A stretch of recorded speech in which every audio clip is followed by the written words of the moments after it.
Jadi pembuangan misalkan biaya pembuangan ke TPA itu terlalu murah. Sehingga orang kemudian nggak akan memilah. Nggak ada insentif untuk memilah dan memilih. Karena orang mengatakan, udah dibuang aja nggak peduli. Yang penting sampah itu keluar dari rumah saya, tidak ada di depan mata saya. Kan begitu kan. Padahal sampah itu adalah tanggung jawab kita sebenarnya. Cuma masalahnya sekarang adalah persepsi kita, bagaimana mindset kita melihat sampah. Itu kayaknya keliru. Gitu. Ya, karena tadi sistem insentif yang keliru tadi. Jadi kalau di dalam teori ekonomi dikatakan individual behavior is sensitive towards incentive. Ya, perilaku individu itu sensitif terhadap insentifnya. Jadi kalau insentifnya berubah, perilakunya juga berubah gitu. Kalau kemudian membuang sampah itu adalah kemudian dicas murah, ya orang buang sampah semua. Mereka nggak akan peduli dengan mengolah dan mengelola, memilah, memilih. Ini nggak akan terjadi.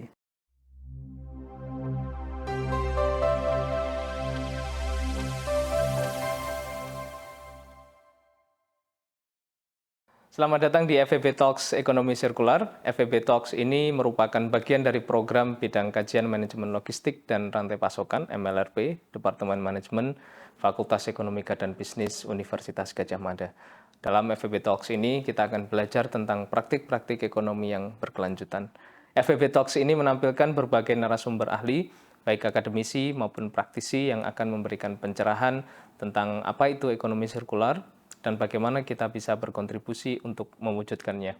Selamat menyaksikan dan salam sirkular. Pada episode kali ini kita akan membahas tentang satu gerakan yang luar biasa, ya, tentang Sonjo dan bagaimana kiprah Sonjo. Dan sekarang di hadapan saya sudah ada Dr. Rimawan Pradityo. Beliau adalah Associate Professor dan juga Ketua Departemen Ilmu Ekonomi FEB UGM, dan juga founder dari Sonjo, Sambatan Jogja. Nah, ini sebagai pengantar saja bahwa di program ini ekonomi sirkular tentu tidak bisa terlepas dari pengelolaan sampah, dan solid waste ini masih menjadi masalah yang besar gitu ya di Indonesia. Dan ini menurut Sistem Informasi Pengelolaan Sampah Nasional SIPSN, dari 200 kabupaten dan kota tahun 2021 ini ternyata ada sebanyak 21,45 juta ton sampah yang dihasilkan. Kemudian 21 Juli 2023 keluar surat Setda DIY tentang penutupan pelayanan TPA regional Piungan. Ya. Nah, di situ banyak sekali gitu ya pandangan tentang bagaimana seharusnya mengelola sampah ini, dan Sonjo masuk di situ. Ya. Nah, ini yang luar biasa, dan mungkin Pak Rimawan bisa diceritakan secara singkat pertama tentang Sonjo itu apa dan bagaimana kiprahnya dalam rangka menangani darurat sampah di DIY ini, Pak Rimawan. Baik, terima kasih Pak Lulu. Jadi kayaknya angka 23 itu entah bagaimana ya, itu biasanya penting bagi Sonjo. Jadi Sonjo sendiri dibangun di awal itu di 23 Maret 2020. Ketika itu adalah urusannya dengan pandemi, dan kita fokusnya di dua hal, yaitu adalah untuk bidang ekonomi dan bidang kesehatan. Jadi intinya adalah kami ini adalah gerakan sosial ya sebenarnya, bagaimana saling membantu masyarakat di masa pandemi. Kami tidak ada dana masuk ke Sonjo sepeser pun, karena memang logika yang kami bangun adalah bagaimana kita membuat perbedaan atau menciptakan outcome tetapi tidak menggunakan dana, tetapi lebih banyak menggunakan resources atau endowment. Istilahnya orang ekonomi itu endowment, apa yang ada di kita. Lalu itu kita mobilisasi agar kemudian menjadi membuat perbedaan di masyarakat. Nah, lalu kemudian tanggal 23 Juli kemarin muncul SK tersebut, dan kami kemudian berpikir kenapa tidak kita aktifkan lagi Sonjo. Jadi ketika pandemi itu mulai menurun ya, mulai flat, angka penularannya. Waktu itu saya sempat bertanya ke teman-teman di WA Group Sonjo yang 30 itu ya. Saya tanya, ini bagaimana rekan-rekan kaitannya dengan WA Group ini, karena bagi saya tidak ada masalah untuk dibubarkan, karena bagaimanapun juga memang Sonjo diciptakan ya, Sambatan Jogja itu adalah diciptakan untuk membantu masyarakat selama pandemi. Lah istilahnya ini kayak sekoci gitu. Nah sekarang kita sudah selamat semua gitu ya. Skocinya kita bubarkan ya nggak apa-apa, sudah nggak relevan lagi kan gitu. Tapi pada saat itu teman-teman mengatakan jangan pak, nanti siapa tahu akan kepakai lagi gitu.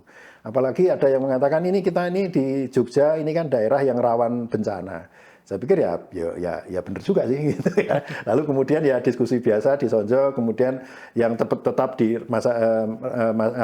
rekan-rekan yang di Sonjo Pangan itu tetap berdagang dan lain sebagainya.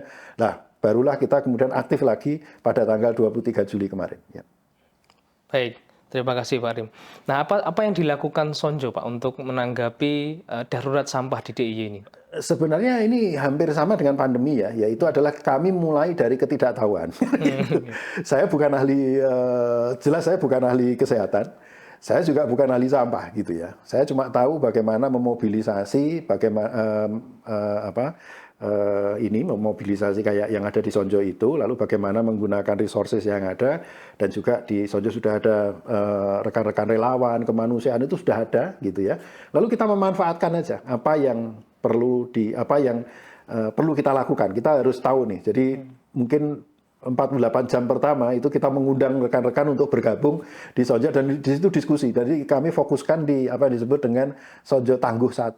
Jadi Sonjo Tangguh 1 ini muncul ketika bulan November 2020 ketika kami memikirkan tentang waktu itu gelombang pertama ya COVID, dan pada saat itu kami memikirkan tentang membuat shelter. Ini hasil kerjasama dengan Dinkes Bantul dan juga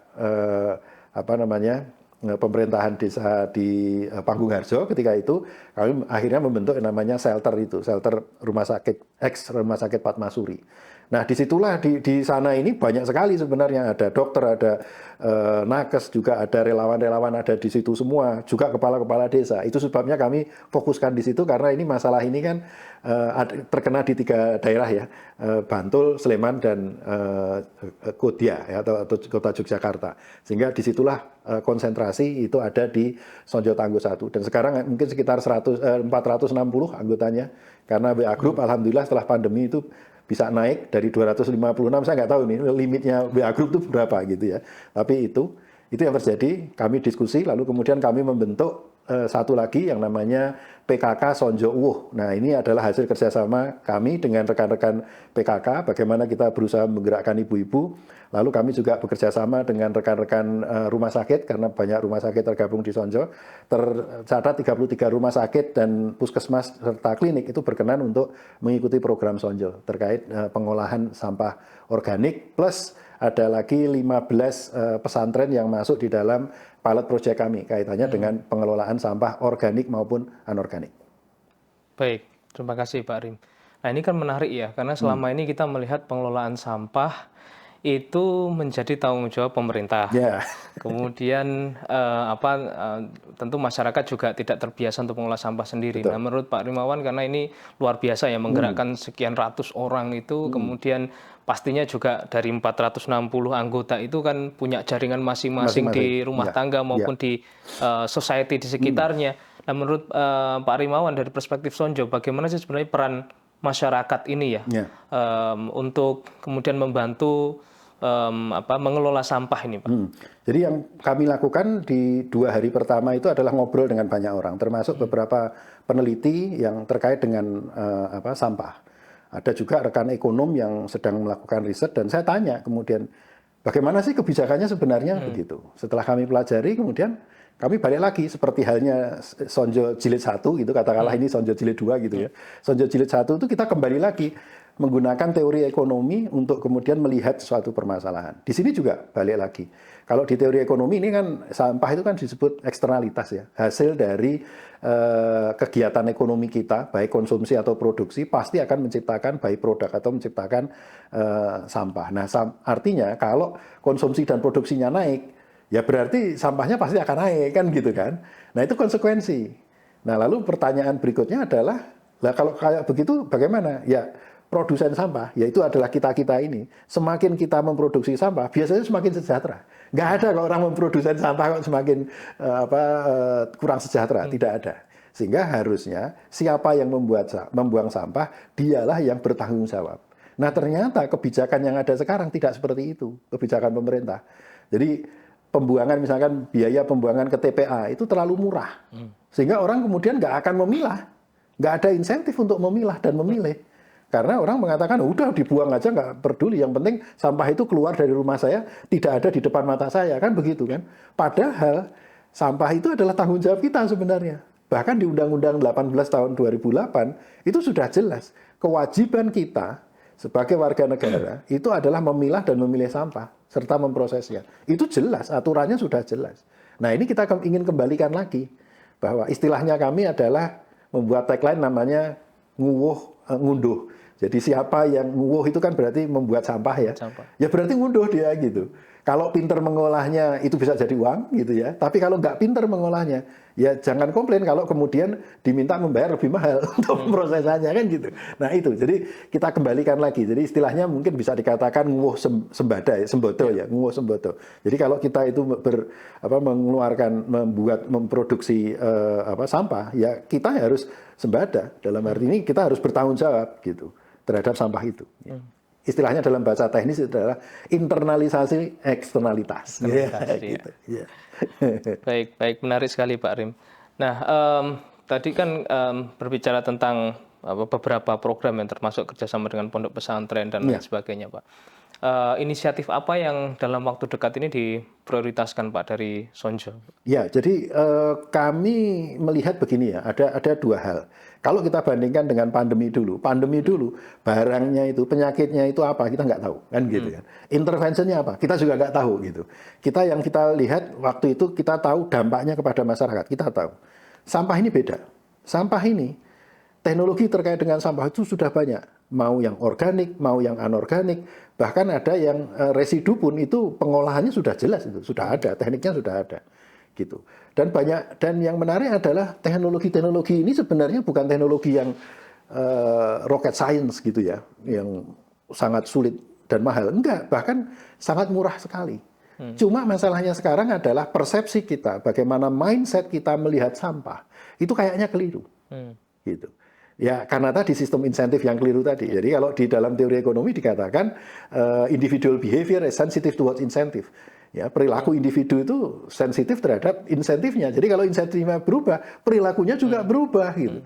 Kalau kemudian membuang sampah itu adalah kemudian dicas murah, ya orang buang sampah semua.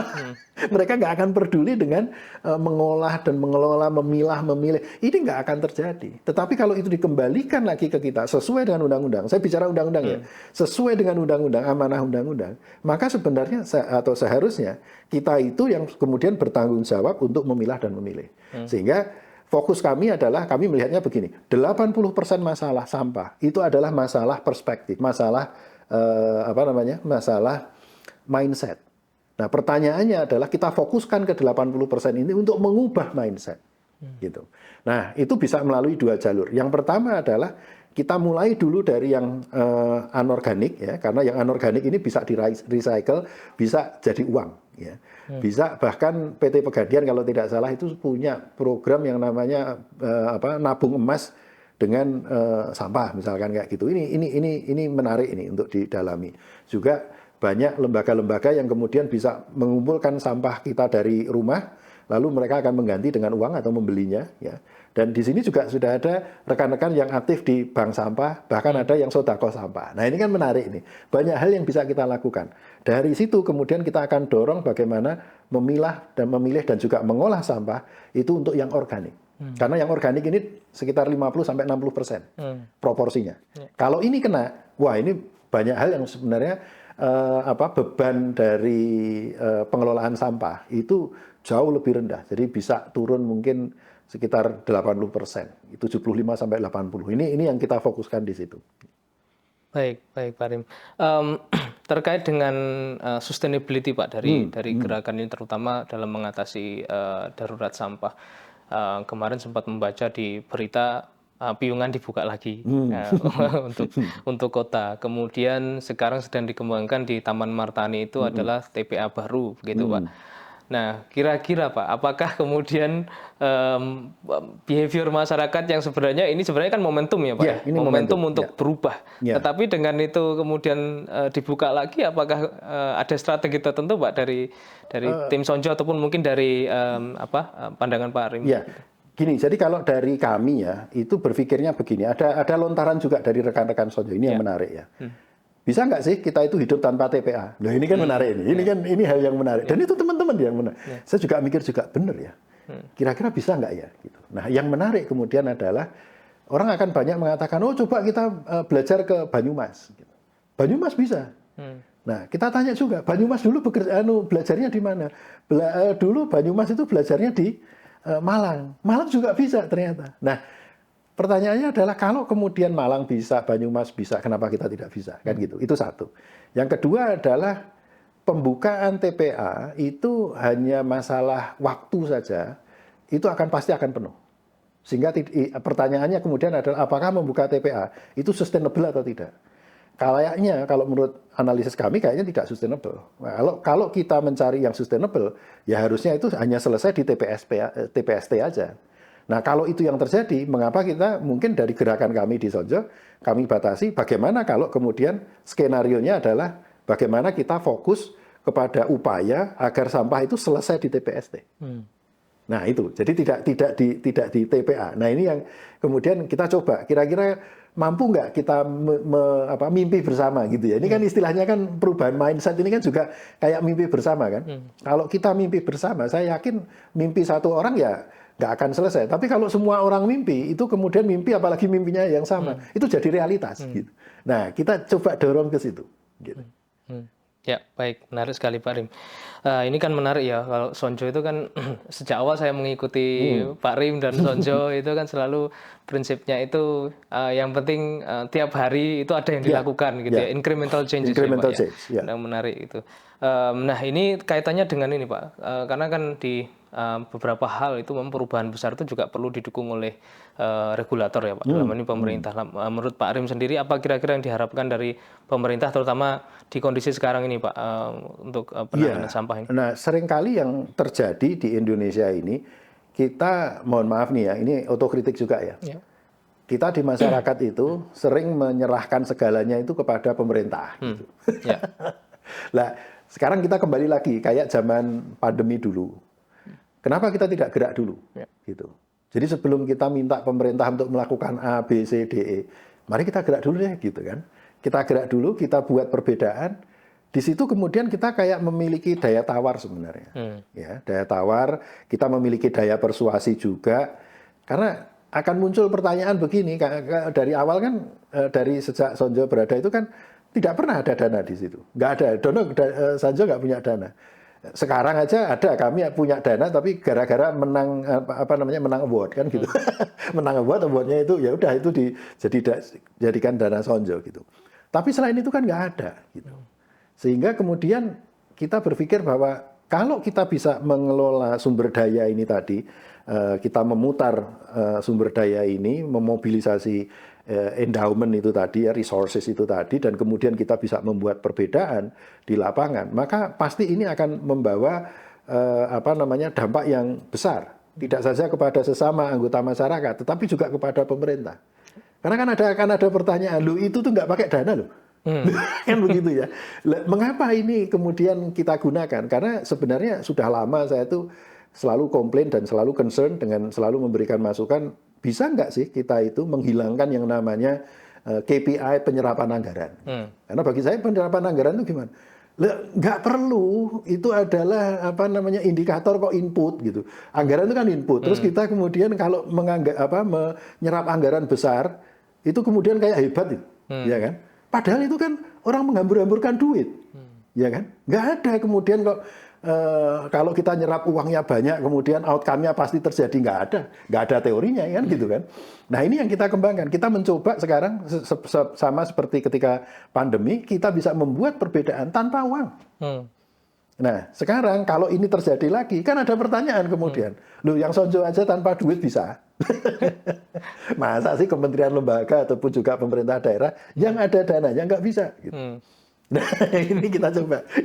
Salah satu bagian dari perubahan mindset juga sebenarnya. Ya. Menarik sekali Pak Rim ya, betul. Men-challenge gitu ya, apa yang ada saat ini. Baik, ini selanjutnya menarik sekali Pak Rim itu bisa memobilisasi ribuan orang itu Pak. Itu yang luar biasa ya di luar pekerjaan Pak Rim sebagai dosen juga, ketua departemen IE juga, dan ada mengelola 18 grup, sekarang udah 20 berarti ya Pak, plus 2 yang terakhir nih ya. Ya, sebenarnya kan kalau total semua sonjo yang lain termasuk dulu dengan yang rekan-rekan dari provinsi lain itu kan 30. 30 ya, grup. 30. Dulu kan 30. 30 grup. Jadi sekarang ini jadi 31 ya karena ada ketambahan yang PKK Sonjo Uwuh itu. Tapi kan yang lain-lain kemudian yang kerjasama itu begitu pandemi selesai ya mereka bubar sendiri-sendiri ya. Kita nggak ada masalah sih dengan itu gitu ya. Tapi ya kebetulan saya nggak tahu tapi kayaknya saya efisien ya ketika menggunakan WA itu efisien. Jadi karena seperti itu ya saya lebih banyak fokus menggunakan WA atau Zoom dan sebisa mungkin menghindari pertemuan secara fisik gitu. Kalau itu memang tidak untuk hanya koordinasi misalkan itu sebaiknya pakai Zoom aja atau di WA itu kan bisa selesai karena kita bisa melakukan sambil apapun gitu kan. Kalau harus pertemuan fisik itu jadi masalah kemudian. Misalkan kita mau arrange pertemuan fisik. Pasti kan misalkan lebih dari 10 orang itu jadi masalah kan. Waktunya kapan, tempatnya di mana, saya bisa, saya ke sana nggak bisa kan jadi susah. Tapi begitu Zoom, semua selesai, semuanya bisa. Nah ini kita sebisa mungkin dalam gerakan. Kenapa kemudian gerakan itu yang paling prioritas itu adalah masalah logistik. Ya. Dan untuk bisa bertahan dalam jangka panjang itu, maka yang di situ yang bagaimana kita terlibat dalam gerakan itu harus seefisien mungkin. Nah itu yang selalu saya tekankan, efisiensi. Makanya ya mohon maaf kalau meeting di Sonjo kan paling 1 jam udah selesai. Ya nggak sebisa mungkin malah kurang gitu. Nggak perlu lomba pidato lah, karena lomba pidato jadi masalah kan gitu ya. Semua orang juga ketika lomba pidato nggak ada yang diuntungkan kan gitu kan. Jadi kita minimalisasi hal-hal yang kurang perlu kayak begitu kita minimalisasi agar kemudian setiap hari kita bisa melakukan satu kontribusi, ada perbedaan sekecil apapun kita syukuri, alhamdulillah begitu ya. Sampai malam kita tidur, besoknya bangun lagi, kerjain lagi. Tapi ini nggak pernah selesai gitu. Nah itu banyak hal yang bisa diselesaikan dengan pola-pola seperti itu. Luar biasa Pak Rim.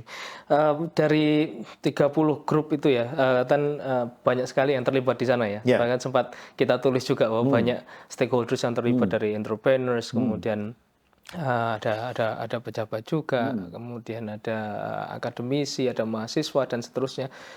Tantangannya seperti apa Pak Rim untuk mengelola orang yang dari background yang berbeda-beda, namun mereka sebenarnya punya punya willingness juga gitu untuk berkontribusi Pak Rim. Nah itu intinya ada pada value ya sebenarnya. Jadi kalau kita punya lembaga itu kan organisasi itu kan biasanya ada misi, ada visi, ada value.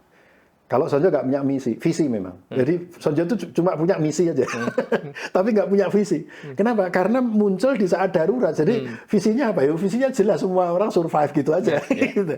Tapi kemudian yang penting itu nilai ini. Jadi nilai. Itu sebabnya di Sonjo misalkan tidak ada transaksi uang di Sonjo. Ini sebenarnya adalah upaya untuk menciptakan apa yang disebut dengan self-selection bias. Sehingga orang yang bergabung di Sonjo itu adalah memang orang yang ingin memberi kepada masyarakat.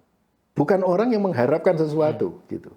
Yang jadi masalah itu ketika misalkan di dalam satu organisasi itu ada niatan yang berbeda antara satu anggota dengan anggota yang lain. Bisa dibayangkan misalkan gini, kalau misalkan di Sonjo nih uangnya banyak nih ya di situ. Misalkan ada filantropi masuk ke Sonjo gitu ya, konglomerat gitu masuk ke Sonjo. Terus beliau mengatakan, oh ya kalau butuh apa-apa minta saya nanti saya tutup.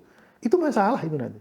Karena akan ada orang yang benar-benar, ya sudahlah saya lillahi ta'ala lah istilahnya begitu ya. Itu bekerja, tetapi ada juga yang mengatakan, wah ini kalau bisa kan saya bisa mendapatkan manfaat ekonomi ini. Ini akan jadi masalah.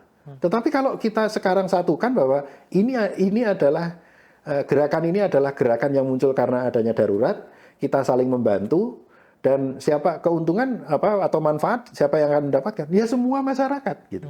Nah di situ itu enak. Kenapa? Karena ketika kita ngobrol dengan pihak manapun, bahkan pihak-pihak yang kita nggak kenal pun ya atau yang belum kenal, itu ngomongnya enak.